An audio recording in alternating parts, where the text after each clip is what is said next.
This is how the American economy crashes. And I just cannot believe people can't see this, dude. It's nuts to me. And I can't believe economists can't see it. So let me ask you a question. Have you ever imported, has any country ever imported its way to prosperity? Ever? And the answer, of course, is no. Oh, but Josh, don't you know we have massive trade deficits in the United States and we're prosperous? Yeah, how did the prosperity begin? Let me give you two examples. Semiconductors and large power transformers. All right. We need both to maintain our prosperity. Our way of life, if we had neither, would be going back to the dark ages. Large power transformers, step up or step down the voltage coming into your house from the grid. All right. And as such, no large power transformers, no step down in voltage, which means you have no electrical grid other than maybe you got a battery bank or something like that. And good luck with that. Part two, semiconductors. Without semiconductors, you just, everything is, you're just done. Literally, you're done. I mean, hell, at this stage, a freaking incandescent light bulb probably has a semiconductor chip in there. In the 1950s, 60s, 70s, and even to the 80s, we were the biggest game in town when it came to this stuff. Without question, we were. In fact, even in 1980, we're still, even though Japan tried to infringe upon our market, Ronald Wilson Reagan put 100% tariff on Japanese semiconductors. Why? Because Japan was engaging what's called dumping. What dumping means is that a country says, we are going to subsidize our product to export it cheaply to the target country, the United States, so much that the target country's own production can't keep up, and they will go out of business. And when they go out of business, we've developed a monopoly. That's dumping. And Japan was doing that. And this is after there's an accord in 1985 where you'll see a massive decline in the value of the dollar. The dollar to Japanese yen went down like crazy because the dollar was too strong, and they wanted to inflate the value of the dollar, i.e. make it less valuable, or deflate, however you want to look at it. They wanted to lessen the value of the dollar so that way we could start exporting some things because the dollar was getting too strong in 1985. And there's a whole bunch of, I can't remember, some kind of accord, I forgot what it's called. But anyway, the whole point was to get American industry so they wouldn't be just getting destroyed by Japan with their export economy. And as such, Japan kind of violated that with their dumping in semiconductors, and Reagan put the 100% tariff on to get Japan to get back in order. Anyway, so what happened was, now we don't, literally, China controls 70-80% of semiconductors. Singapore and Taiwan are basically the rest. You know, we have good relations with Taiwan, obviously, but if China took over Taiwan, the only game in town is Singapore. That's it. Now, some fools will say Singapore is a country that imports everything, is prosperous. Guess what? Singapore actually has trade surpluses.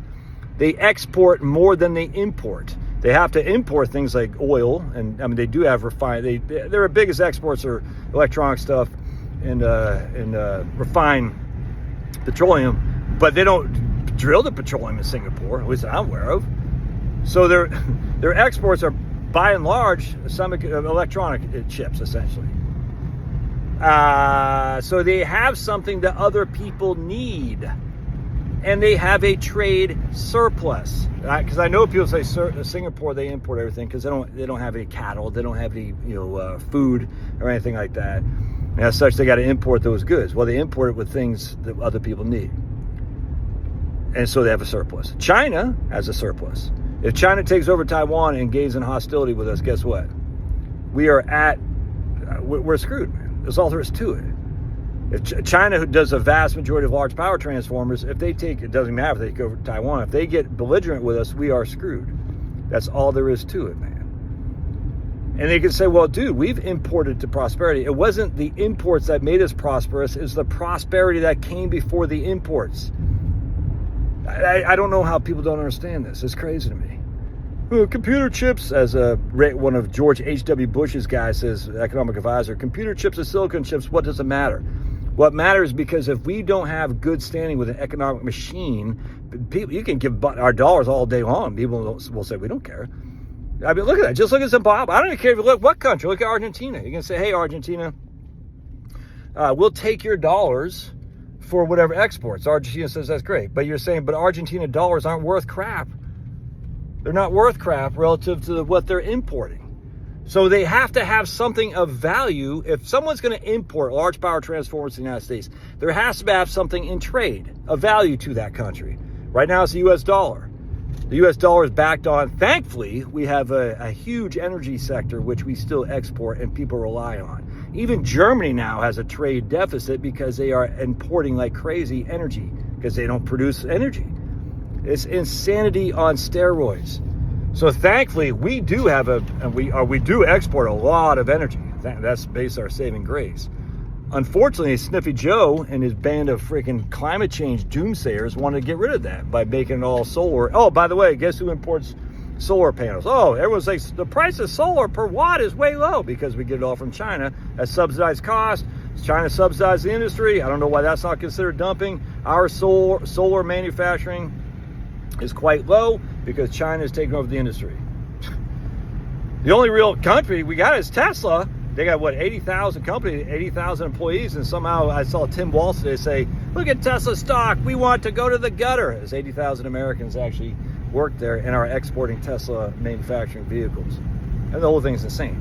So anyway, the prosperity came based on the back of American labor, the baby boomers who everyone hates.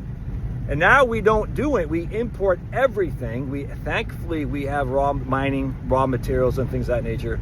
Thankfully, we still have this. And thankfully, we still have the capacity and the ingenuity to get access to this. That can't last forever if we say we're not going to, literally, if we don't have this as a good to provide for people who are going to send their products to us, what do we trade?